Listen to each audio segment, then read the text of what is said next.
Moi, j'adore impressionner mes copains avec ma recette de beignets de crevettes caramélisées au sésame. Absolument inratable. Ah bah tiens, justement, les voilà. Salut. Ça va? Ça va. Ouais.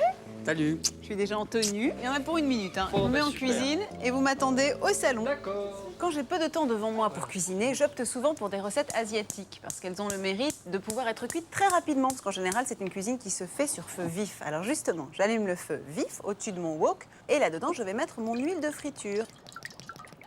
Alors mes crevettes justement, moi j'ai eu la chance d'accompagner un copain chef qui m'a ouvert les portes de Rungis, du coup j'ai pu en trouver des toutes fraîches vivantes. Si vous avez la chance d'habiter au bord de la mer, évidemment, vous les commandez à l'avance chez votre poissonnier, sinon l'alternative c'est aussi de les prendre surgelés et comme ça vous serez sûr de leur fraîcheur.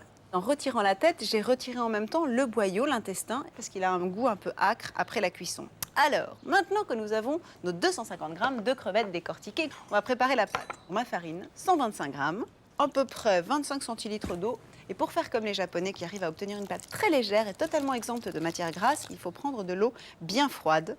La pâte doit être assez consistante pour enrober la crevette, mais en même temps beaucoup plus liquide qu'une pâte à beignet traditionnelle. On rajoute un œuf entier, une petite pincée de sel.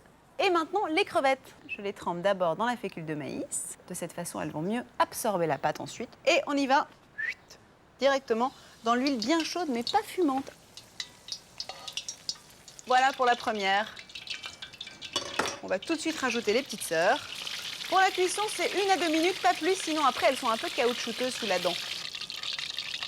Je vais faire réduire un petit peu de miel. Dès que le miel a commencé à brunir, je vais caraméliser mes crevettes, ou plutôt les mieler justement. Hop. Égouttez-les un tout petit peu pour qu'elles ne soient pas trop sucrées non plus. Et tant que c'est encore chaud, on va saupoudrer nos crevettes de quelques graines de sésame grillées. Et voilà, c'est prêt à servir.